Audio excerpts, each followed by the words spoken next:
esta mañana teníamos más cantidad, ahora se concentra la calidad, gente que está interesada en la excelencia en Project Management y pese a la temperatura y las vistas de Cartagena, pues está aquí reunida para tener la oportunidad de oír a Tom Taylor. Tom Taylor es un buen amigo de la Asociación Española de Dirección e Ingeniería de Proyectos, que es el past president, el anterior presidente de la AEIPRO. La AEIPRO es la asociación miembro de INMA más grande, 25.000 socios, profesionales de la dirección de proyectos, 40 personas trabajando en la asociación. Recientemente han recibido el charter de la Reina para constituirse institución del mayor reconocimiento y prestigio en lo que es el desarrollo de la carrera profesional en dirección de proyectos. Es el único país que yo sepa del mundo donde la profesión de Project Management tiene un reconocimiento formal al más alto nivel. En España no existe un colegio profesional de directores de proyectos. En el Reino Unido la APM tiene ese rango, obtenido recientemente, hace un par de años. Tom ha sido miembro del Board of Directors de la IPM, anterior presidente, actual vicepresidente, y además ha fundado 2 empresas de dirección de proyectos.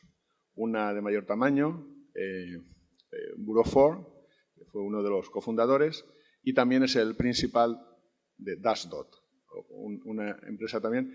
Él, su carrera profesional la ha hecho en el mundo de Property and Construction, de industria de la construcción y desarrollo inmobiliario.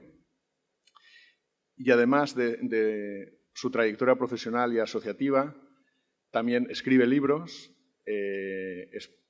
muy didácticos y libros ilustrados por un compañero suyo. Seguro que en las diapositivas vemos algunas de esas ilustraciones. Ha participado ya en alguna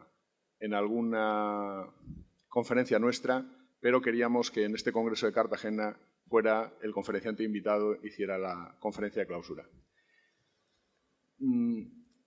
Oír a Tom, uno siempre aprende, es capaz de comunicar y dar muchos mensajes a diferentes niveles y con sutileza.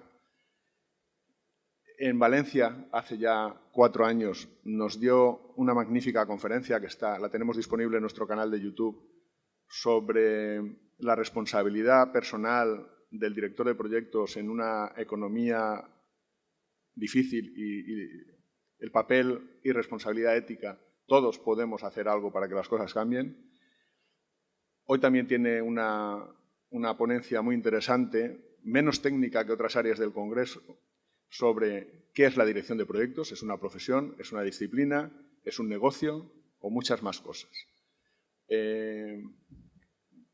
Yo estoy seguro que después vamos a salir satisfechos. Le he pedido a gente que aguantara un poquito más. Daba igual que estuviera en el cierre formal del Congreso, pero que no se perdiera la conferencia de Tom.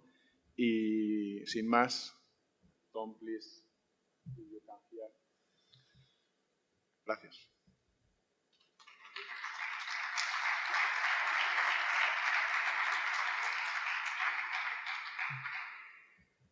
Thank you. Sorry, I thought it was very technical getting the slideshow up. Well, it's very nice to be here.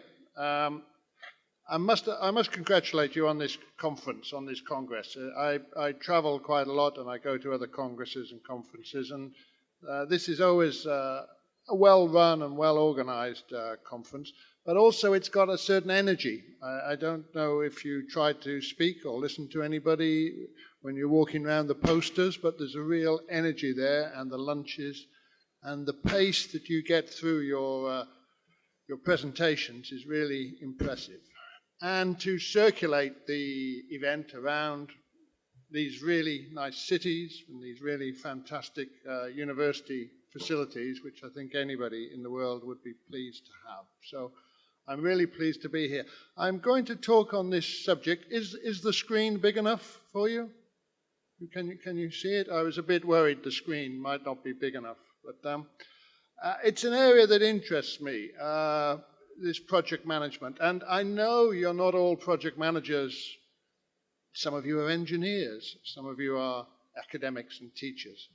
But I can tell you that it's not possible to be in the world today without being a project manager. Everybody is a project manager to some extent. You have to be a hermit living on a hill to not be involved with projects. You know about projects? It's about getting things done. It's about working with people. We're all doing that all the time.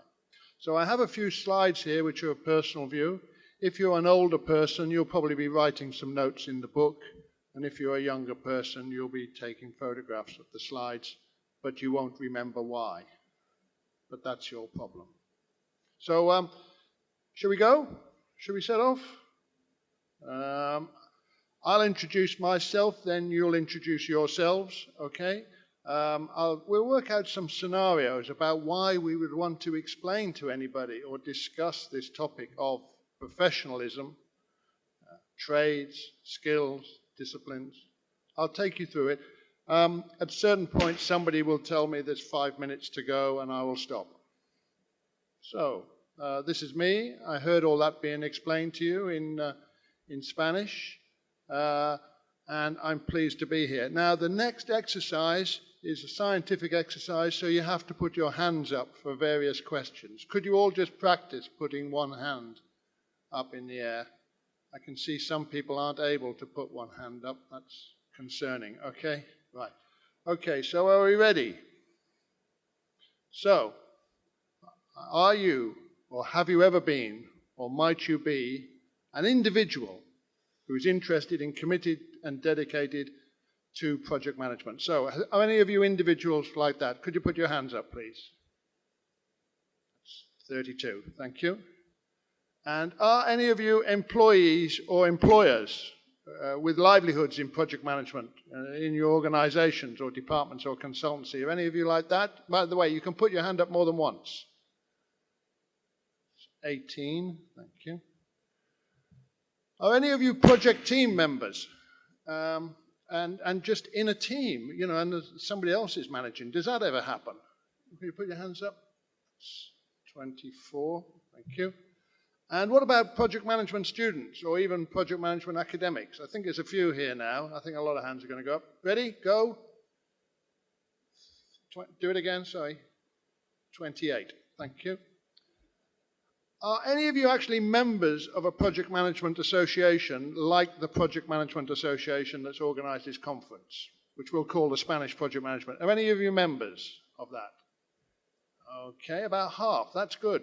Two hands down here. Yes. Okay. And as well as being a member, are you more of an active member, like you're involved or you're a contributor or you sit on a committee? Have we got any of those essential people here with us as well? Could you put your hands up? That's 8. Oh, that wasn't so good. Okay. And are any of you international in any way or just regional? I mean, regional means Europe in this sort of case. Are any of you involved outside the confines of this wonderful country called Spain? Anybody involved with IPMA or PMI in a bigger world? See, there's about half a dozen people. See, they're always here. They're everywhere, these people. So I think most people put their hands up there once or twice, and I think you're buying it in that case. You're sort of into project management. And therefore, the basis of my talk is to consider whether you actually are the Salesforce as well. Because could I ask you a question? Do you think you have enough project managers in Spain? Yes? No? There's a lot of don't knows out there. Okay, put your hand up. Do you think we have enough project managers in Spain? If it's yes, put your hand up. So there's 2 guys over here, okay? And if you think no, you don't have enough project managers, then there's 22, yeah.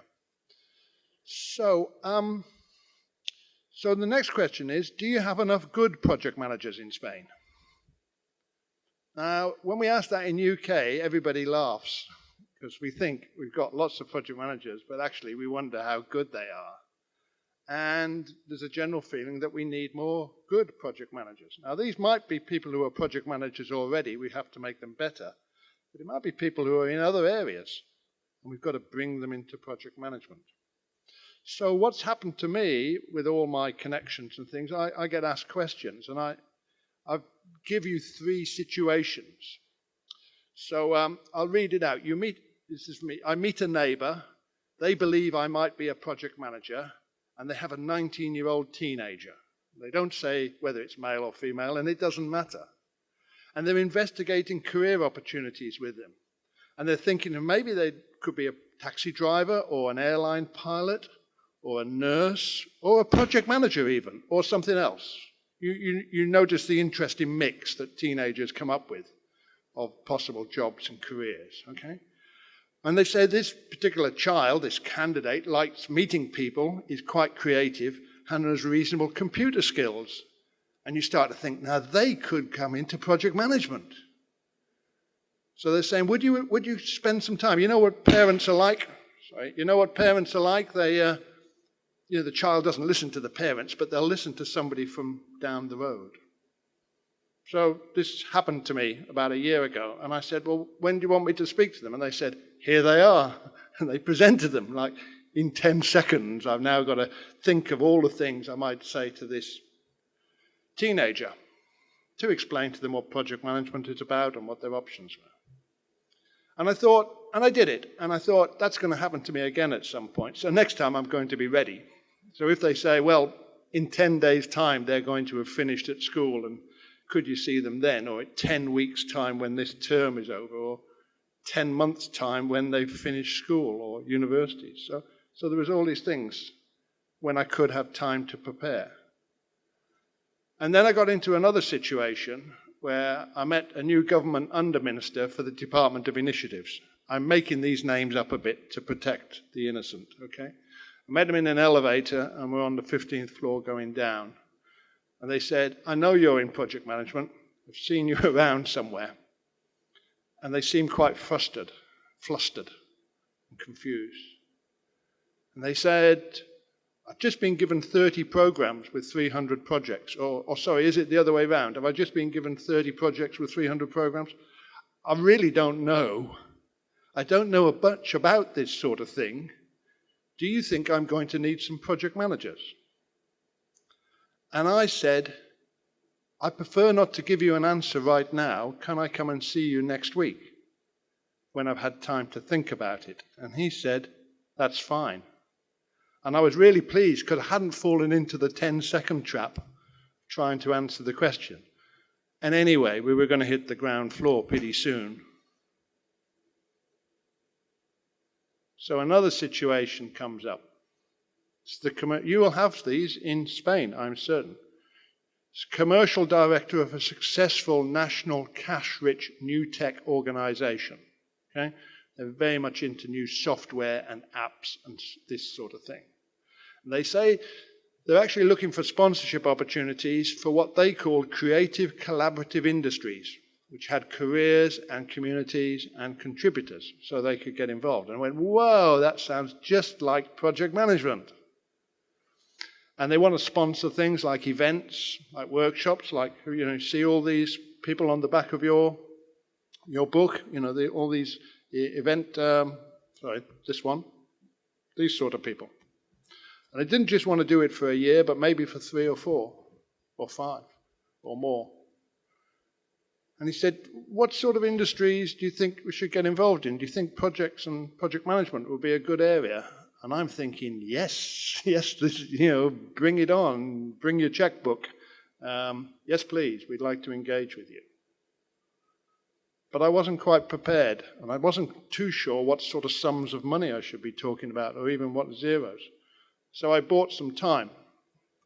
And I said, when can I come and see you? And he said, well, it's best to leave it now, because we'll have a better idea on our finances in about 2 months' time. So come along then, and I'll put you in the diary and speak to you.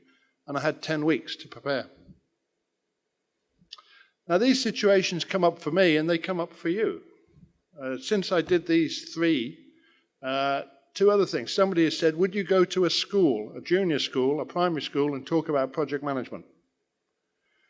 And I had to think, and this comes up quite a lot in the UK, and I had to think, do I talk to them about building a car, or a sustainable car, or running the Olympics? Or do I talk to them about making breakfast? You know, the sort of two types of project management? You know, and is it simple stuff we do, or is it getting up and getting dressed is a project, you know? And I thought about that, so I've got that one as a challenge. And the other one is some military people, and you have good military in Spain and the other countries that are represented here. And they come out of the military sometimes quite young. They don't need to retire. In fact, they don't want to retire. And we find in the UK that some of these people are really good at non-military project management. But how would you explain what non-military project management was? So these challenges are there, I think. And what I'm doing with some friends and colleagues is to act out these little presentations amongst ourselves before we expose ourselves to these, well, five I've described situations. Sorry, there's a sixth one.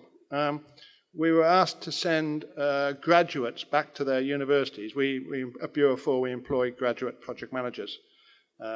Haven't always been able to do that. They've only been available for about 10 years. But we sent them back to their universities as alumni to explain to the second and third years what they were doing, to tell them what a great life project management was in our area, which is property and construction.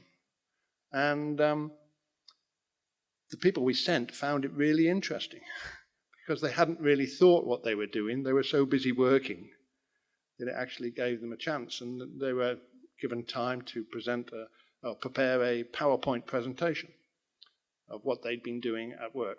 And you know that phrase, the best way to learn is to teach, and the best way to understand is to explain?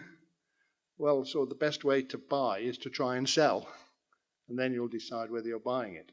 So all those things are sort of coming through, and in practical senses, this is what we want to be careful about whether we describe it as a discipline or a trade or a skill or a profession. So that time to respond business was quite useful.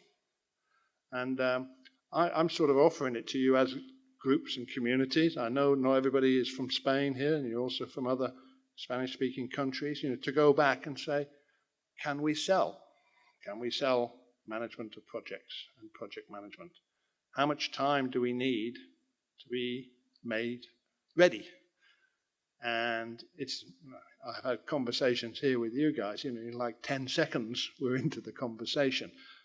But I've had a lot of practice, and practice does help. Especially when you want to explain it in a way that they understand and in their terminology, rather than ours. So, what might they be? Well, let's start at the top end. Now, this is a very British view, and it might not work in your countries, but things like being doctors and lawyers and accountants and vets, and possibly in religious orders, and possibly being entrepreneurs or directors. These are all seen to be sort of good jobs. We say, your mother's favourite. So your mother would love to introduce you as, this is my son, or this is my daughter, the doctor, you know, the vet. You know, they're proud, they're pleased, you've made it. You know that sort of group? It's quite established, probably. It's been around, tens of years, if not hundreds of years. So does project management fit into that sort of area? For the top people, probably it does. The captains of industry, the people who are delivering the Olympics or something like that. Some major railway scheme going from north to south, something like that.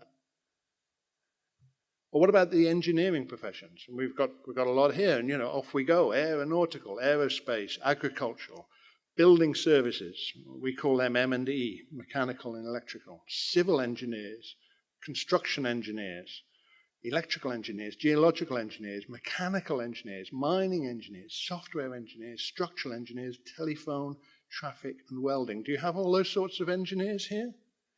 Yeah, more or less. Yeah. And in our case, we would put architecture in there and surveying. We have a lot of surveyors, of building surveyors and quantity surveyors.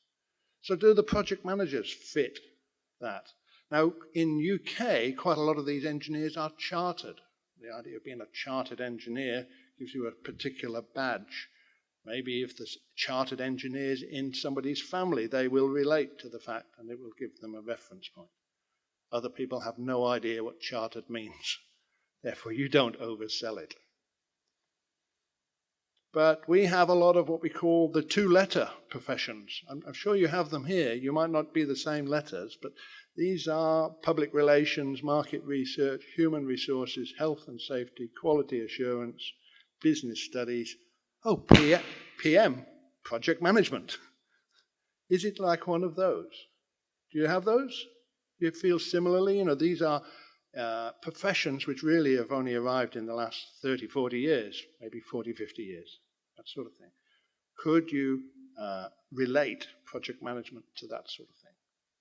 And do we see people coming out of human resources, which used to be called personnel in UK? Do we see them coming out because they like dealing with people and they come into projects? And not just, some of these are seen to be operational, business as usual type things. So I don't know why this is cracking. But what about the public service professions? These are essential to our civilization. These are often seen to represent developed countries, that this is quite steady and secure. So the teachers in schools, the police, the military, coast guards, the fire ambulance and civil defense, the air traffic, and the astronauts. There won't be too many of them, but I don't know where they fit, astronauts, but they came there. Newsreaders, journalists. So do project managers feel like that sort of area? Therefore, to be one of these people, you have to go and study. You have to be trained. It has to be serious. It has to be a commitment. It's a vocation, we sometimes say. But what about the useful trades? In fact, the essential trades. And there's a list of them. These are, I don't know why it's second skill, but sometimes it says that people still have this as a second skill. They do something else, but they can fall back on hairdressing or taxi driving or something like that.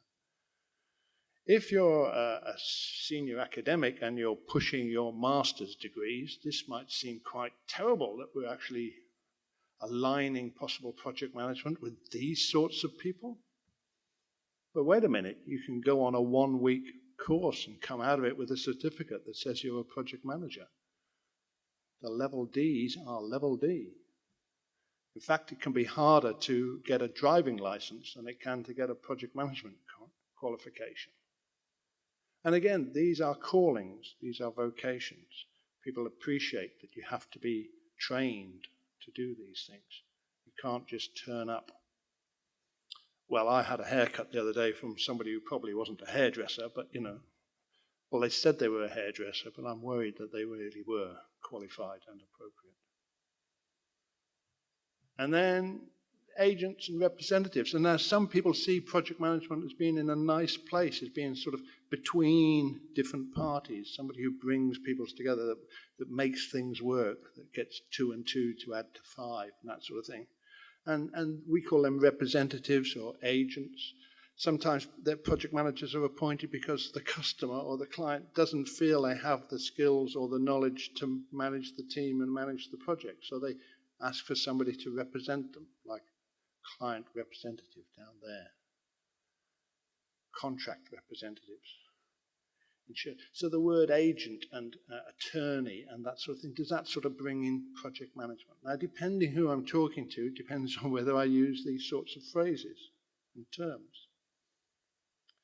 Remember, we're not going to get enough project managers out of the education system in enough time in UK.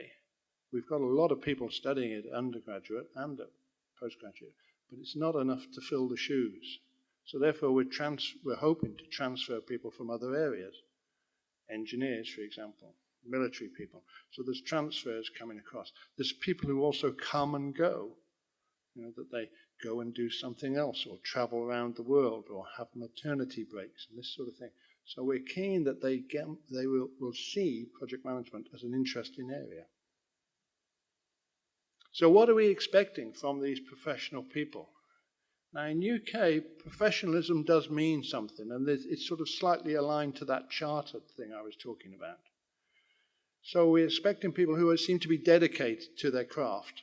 They're really keen on it. They're committed to this particular industry or application.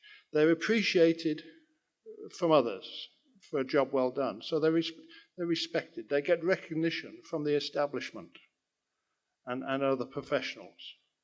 So a good project professional will be recognized as being a good contributor.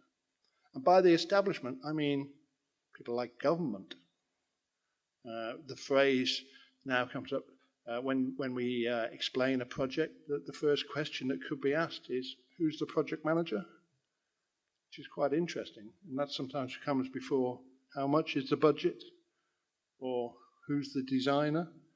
So when project management gets to that sort of position, it's good.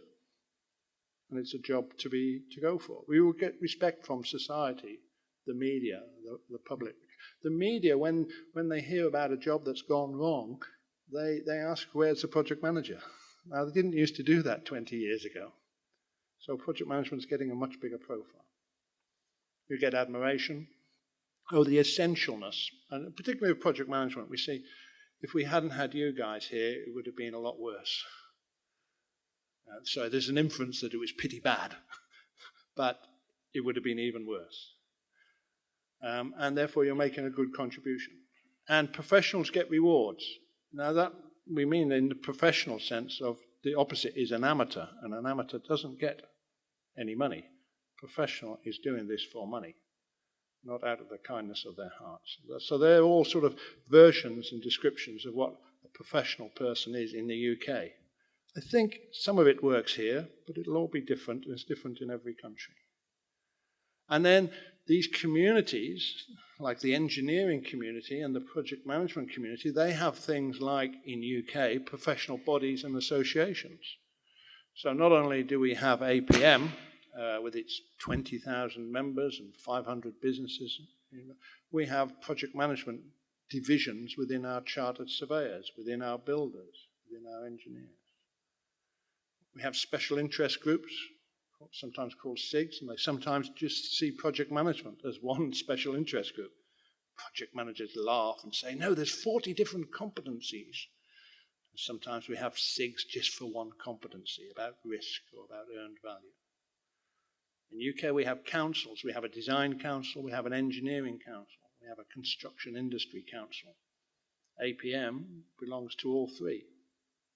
We have unions, trade, craft and student unions, and they get involved with project management. We have alumni associations, colleagues and contacts. And colleagues and contacts are more to do with where one's previously worked, but we find that project management groups stay together. People who worked on projects enjoy that experience and keep themselves maybe just in contact, but maybe having an annual get-together or something like that. I know teams that are doing that 30 and 40 years after the job finished. They still stay. And so on. And we have regulators who deal with it, assessors, accreditors for examinations and the like. So these professional bodies, of which APM is a part, what do they offer? This is similar to a lot of the member associations that are in IPMA, similar to yours. You get membership grades and benefits, has body of knowledge, either your own or somebody else's or a collective one. It has accredited qualifications which are recognized, runs events, workshops, conferences like this one. Sometimes they're local, sometimes they're national. They generally have websites, sometimes they have e-magazines, news, blogs. Maybe they produce a booklet or a paper or a report. They engage with the media. I've been interviewed yesterday by the university magazine type of thing. They're interested in projects. Sometimes they have awards and prizes. APM has this amazing, almost Hollywood presentation evening in the autumn each year with lots of prizes and things. And the association is good. It provides the liaison with contact with academia and business and government. So our association, which has a research group, is not interested in doing research, it's interested in linking research people together and disseminating research that might be provided. And generally, they are charitable, not-for-profit organisations, and they're registered bodies. and they're an active part of a bigger community, which in this case is called projects, which project management, project design, project execution, project handovers are part. So one of the things that we're not struggling with, but interested in, is how many project managers do we need? Back to my question, how many do you need? How many good ones do you need? And we've tried various ways to work it out. And when APM was in the process of applying for its chartered status over the last few years, which is coming to an end this year and will be granted, we're very hopeful. We were asked what was the size of the community. And it was quite interesting because we tried to work it out and asked somebody completely independent to work it out as well. And we have 21,000 members, okay, individual members, and 500 corporate members, which is business mainly, but includes government departments and local authorities and things like that. When we think of the number of project managers inside of those that are not individual members, then we get to about 35 to 40,000 members. That's within our own sort of community or individuals. But we think there's a lot of other people who are project managers who either haven't heard of associations or do it. And we think that gets up to 70 or 80,000 members. This is in a population of 50 million going on 60 million, depending how many more people they let in, which is an issue in the UK.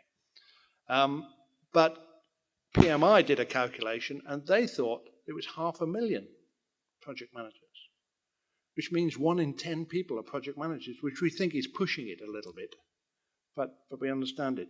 If we took everybody who handed out a business card that might say project management on it, or their name appears on a list, like a telephone list or something, and it says project, we think we would get to 250,000 people.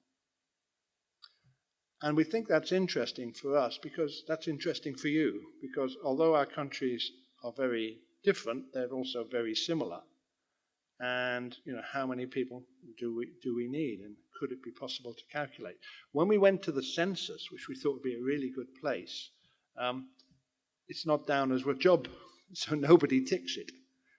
So it's not like we can pick it up from our census. When we looked at people qualifying from college, because if you take a 30-year cycle, that the same number of people are falling off in 30 years' time who are arriving now. That's a 30-year career type of thing. If we could calculate the number of people arriving from education, then that would give us an indication. That was very difficult because a lot of people who qualified in project management, it wasn't quite called that. So we'd have construction brackets with project management, or IT brackets with project management. And some of the engineering courses were actually quite heavily project management. People would do a building course, and yet their whole point of doing the course was to be a manager, a project manager of building work. So we found it very difficult to work it out from that point of view. So we looked at, so somebody came over there, how many teams do we have? If we could calculate the number of teams, then we could say there's one project manager in every team. Sort of logic. Couldn't work that one out. The total capital projects, now I don't know whether you've seen, but there's been some figures. Germany has said that something like 32.5% of their GDP is based on capital work. And therefore the balance is business as usual and operational work. Now that was an awful lot of euros. Could you work out, for example, if every project manager could manage 1 million euros worth of work, how many project managers did you need? Found that didn't work either, because we know that some project managers are managing 5 or 6 projects, but they're all quite low value. They might be worth 10,000 euros each.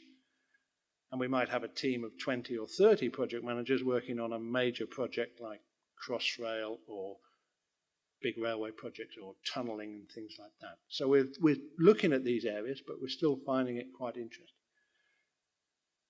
What we also recognised was, in talking to people, that the ratio of project managers in different sectors was different. So maybe we could work it out by the sector. And sometimes we're trying to persuade people to come into project management in a sector. In fact, most of the project managers, if you ask them at a party or something like that, what do you do? Most project managers tell you the sector they work in. They say, I work in construction, I work in defense, I work in IT. Then you say, what do you do? And they say, I'm a project manager in construction, defense. So it's quite interesting where even really strong, powerful, committed project managers still see themselves mainly in sectors. So we thought, well, could we compare UK to other places? And just sort of, then we hit the full-time, part-time, sometime, one-time situation. You must have that here, but you have the full-time project managers are absolutely dedicated to it. I mean, I was like that for about 20 years of my life, but actually I've stopped. I'm now sort of part-time. I do a bit and I do other things. Sometime means you went onto a project, you were a project manager, or you're involved in its management very intensively, and then it stopped and you either went on to another business as usual or you went back to your previous job. So this might happen in departments, in companies. You know, we're bringing in some new procedures or something, or we're moving a lot of people from one place to another. You do the project and at the end of it you go back to your previous job. This is quite difficult for us to work out how many sometime project managers there are. One-time project managers are the people who said, I did that project, I never want to get involved in projects ever again. You know those sort of people. And it could be once in a lifetime sort of thing. So like a teacher, a head teacher in a school, moving to a new school, everything that takes, you know, not just the building, but the curriculum and the teachers and the pupils and everything like that. And they finally get it there and they go, never again. You know, that sort of feel. We also get confusion on project managers and the managers of projects. That might be an English thing, but if I'm at a party at the end of a project and all the team is there and we're all having drinks and things like that, and somebody said, who are the project managers? They would probably point to two people. It doesn't matter whether they're male or female, but they're probably smartly dressed, if you know what I mean, in suits. But if you say, who are the managers of the project, the dimension changes. And it's not just the project. You hope the project managers will be pointed at, but other particular people and characters, maybe the senior designer or the senior contractor in this way. And they seem to be the managers of the project as a group. So we have problems with that. We are thinking of, can we find somebody who's already done this? We've sort of looked at the PMI stuff. It's all a bit ambitious and pie in the sky, and we can't see how they worked it out, or they won't tell us. But we did think it would be interesting with other developed countries and membership associations in project management, IPMA type members, to discuss it at the very least, to see if we can sort of get these numbers and get people to feel what's going on. At 21,000 members in UK, we are bigger than the next, which I think is Germany at something like 7,000 or something like that. So some countries have only got handfuls of project managers in their associations. So it'd be interesting to see if there are fundamental problems here, or if it's about profile or confidence or something like that. So there you are. You okay? You've been very quiet, but you know, that's fine. Some of you wrote some notes. Some of you slept a bit. It's fine. Fine. You know, you've had a hard day. I've been in some of those meetings. You know, it's very intensive. Every 20 minutes there's somebody else coming and telling you stuff. I just wanted to sow some seeds in your brains that might, over the next 12 months, germinate, and you might find yourselves engaged in these sorts of conversations. You could have a little exercise before you go, maybe. Let's just explain why they need project managers, why they need good ones, why they need people from our community, our university, our qualifications, and that sort of thing. So you are the Salesforce. I officially anoint you. I'll take all your names and check when I come back, either next year or the year after, how you were getting on, okay? I believe you have the commitment and the enthusiasm, and probably quite a lot of information, and you certainly have contacts, and you will get opportunities if you're just half ready. So one of the things you could do is you could talk to 4 people per month. It's quite nice at the end of the month saying, who did I talk to about project management? Of course, it might be 4 people in one conversation, and that's easy for you, isn't it? But, tick that off. But 4 different conversations to explain to people and hear what they're saying so that you can explain project management as a career, as a profession, maybe what the community is about. Maybe it's a trade or a skill or discipline, but you can explain it in their terms rather than just trying to impose a curriculum or a certain set of competencies. So prepare yourselves, okay? As individuals, I know you work in groups in this country, you're good at that, because it's out there and it's coming at you. Salesforce, okay? In 10 seconds, 10 weeks. Now, I might see some of you later. I'm going to the dinner later on, and I might come up to some of you if I recognize you and say, I'm a teenager of 19 years old. I was thinking of being a project manager. What do you think? And I hope you're going to say, that's a good idea because, and in your words, which will often be Spanish, you will explain what you think. Is that okay? Are we done? I think we're done. Yeah. But I will take questions on any reasonable topic in English if you wish. I'm interested in diversity, so I'd like male and female questions, and I'd like people who are wearing glasses and people who don't have to wear glasses, so that we cover the diversity issue, if that's okay. I have a man here with a handheld mic who will... Oh, no, sorry, he's there with a handheld mic. And if anybody wants to ask in Spanish what on earth I was talking about, Salvador will translate. So, the first question is the man with his hand up who's wearing glasses. Excellent. Okay, thank you, Tom, for your presentation. I appreciate. Can you hear me properly? I can, yeah. Okay, yeah. So thank you very much for your presentation. I appreciate your time. I would like to ask you 2 questions because I'm working right now as a project manager in North America, and I have lots of team members who are also from the UK. So I would like to ask you about what do you think what's your opinion about American project managers in terms of, I don't know, the way you have to treat it with them. If you have this feedback, I suppose your experience, you've been working before with them. So if you could give me, like, how was your experience with that sense? And the other question was about Prince 2. We're talking always about PMI and AEIPRO.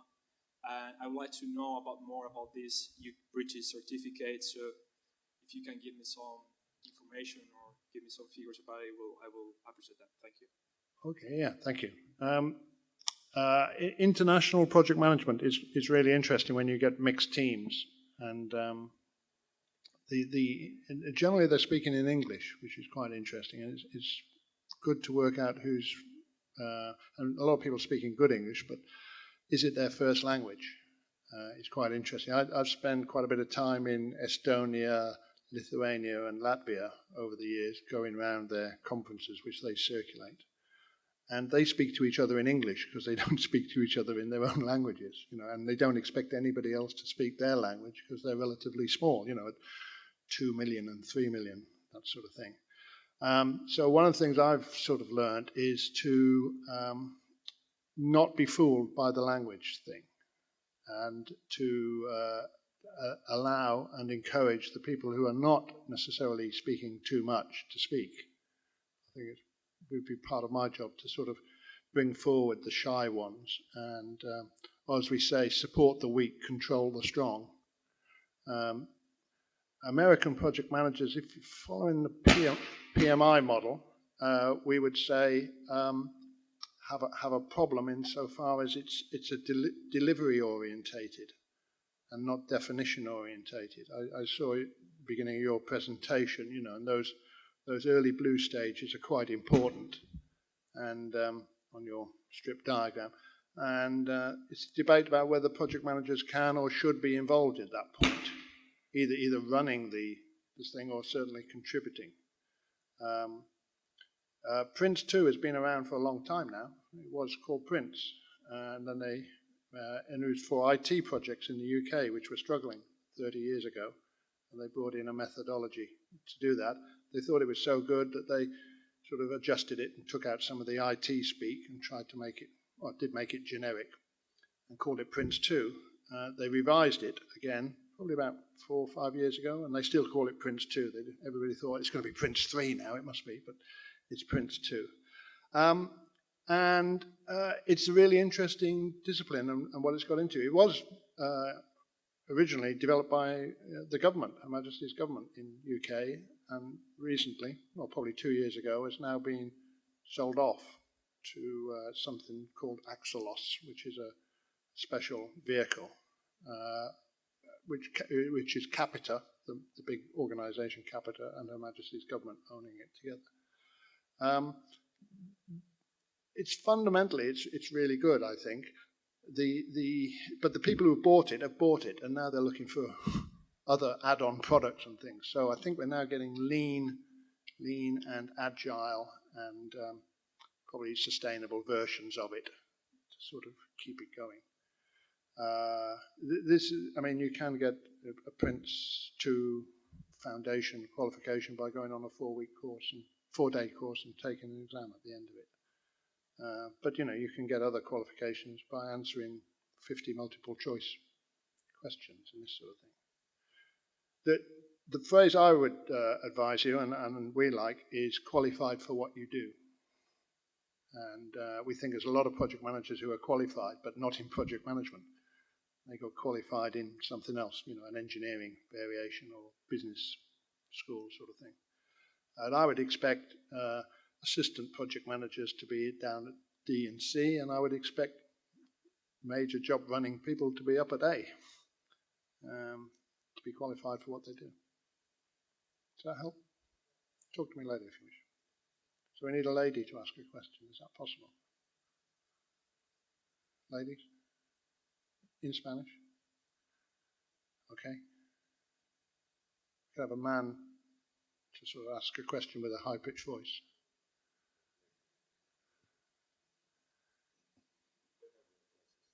Yeah. Okay, thank you very much for your presentation. This is Javier from the University of Valladolid. I usually sell project management. Sorry, I have to do it because on my profession I sell project management to my students. I sell project management to other professionals. When I have more than 15 minutes to sell project management, to explain what project management is, I usually succeed. And so I have no problem to explain in 15, 20 minutes what project management is. The problem for me is that sometimes, probably the most important times, I have no more than 30 seconds to explain what project management is. I'm sure it's possible because in a TV advertisement, they only have 30 seconds, and they are selling you a product, and probably even you are in love with this product. So I suppose that in 30 seconds you can sell project management, you can explain what project management is, and you can explain what a project manager does. The question is how you would do it, how to explain what project management is in 30 seconds. You practice, but I've seen you teaching project management, and you teach with enthusiasm, okay, about the whole thing. Now, I also see other people teach project management without much enthusiasm. You know, they're just going through the motions. So it does help a lot, as we all know, that if, you know, we go back to our school days, the teachers who enthused us about whatever topic it was, we remember for a long time, and quite often it affects our career choices. So I think you know, I'm not a good linguist because I didn't get on with the French teachers at my schools, you know, sort of thing. So so if we can enthuse at the level, the 30-second thing, absolutely, and that's what happened with our alumni, sending them back to their universities after only 3 or 4 years being away. They produced 30-slide slideshows, of which the first 3 slides explained what the others were going to be. You know, all that sort of stuff. You know, and you can just see people's attention drifting. You know, and we just practiced until we had some almost sound bites. And the other thing was we found that it was not what you said, but how you said it and how you looked. So therefore, we got them to sort of stand up a bit straighter and present with confidence. And then, in some ways, it doesn't matter what you're saying. But if the words project management came out in the phrase, people associated it with these strong, confident people. So the exercise turned out to be, for us, much more beneficial to the alumni than to obtaining more graduates. We did get some more graduates, but the alumni all went up. So, and that was all just practice of saying, sorry, you're taking too long to explain this. And what we would do is we would ask them questions. So we would appear, sorry, I'd take the role in one of my colleagues, we would appear to be bored, you know, so you let the person speak, and then before they finish, you ask them another question, and just to see whether they can sort of handle the situation and control the situation. And, you know, what we wanted, our target for this exercise was not for the graduates and the people at the university to say, I want to join that company. The target was to say, I want to be like them. In 3-4 years out of college, I want to be doing what they're doing. Because they sound like they're having a good time, fun, they're being rewarded, it's hard work, but that's what I want. So, you know, you have to work out in a way whether you're selling a product or yourself or a service. And in my case, I'm sort of ready whatever comes up because I've just had to do it over the last 10 or so years. Okay, thank you very much. So try and keep your positive, Javier. Yeah. I'm relying on you to be positive. Yeah. Thank you. Hi. Hello. I'm Vanessa. Hello, Vanessa. I'm a graduate student from UPV. I love your presentation. I'm just starting this project management path, and I would really appreciate an advice of how to be not just a project management, but a good one, and be part of that circle. A good one. Okay. I think, I mean, you'll be good at this. If you smile. I do have sorry, a smile and I don't mean somewhere. it in a sexist woman way, but if you smile, as a project manager, if you smile, you convey confidence to your team. So and it took me a while because I used to work with a really snappy project manager, and whatever anybody said, he would snap back. And then I changed and went to another project, and my next boss, whatever anybody said, he smiled at them. So even if they were saying, giving them some really bad news, we can cope, right? Sort of thing. Some of these people were giving excuses. The other guy would snap back and go, that's a terrible excuse, and I don't accept it, sort of thing. This guy would smile, and then he'd say, that's not a very good excuse, is it, really? And he would sort of keep them in the team. So what the thing was, how do you keep people in the team and not drive them out of the team? What you want is you want people to say, I want to be in their team, that project manager. And one of the best things that would happen for us is we would send senior people along, like directors, to try and win projects, you know, and they would promise the customer that they would always be on their project and dedicate. But over time, you know, and this could be 2 years or so, you know, that wouldn't happen. The job running project manager would be the person mainly. And if at the end of that period, the customer said, I'd like to give you another job, but the project manager must be on it. That was a real result for us. Our directors were really hurt. You know, they would go, oh, I thought I was the most important person. We go, no, there's actually, when it comes to running projects, they're the people who do it. So if you're just starting out, I would say just watch, just look and listen in meetings, in conversations, telephone calls. Problem is you can't hear an angry email. In my day, you could hear an angry phone call, but you very rarely hear angry phone calls because you learn a lot from them. But angry email, but just your tone, I think, will set it. And if you come away from something thinking, I lost that, or I only just got away with it, and then you work on it, you revise, you strengthen your knowledge in the area. What can quite often happen is the technical people, if they recognize that the project manager isn't as technical as they are, then they expose it even further by using even more technical language and vocabulary and 3- and 4-letter acronyms and things like that. And the thing to do is to sort of be able to control that and stop that.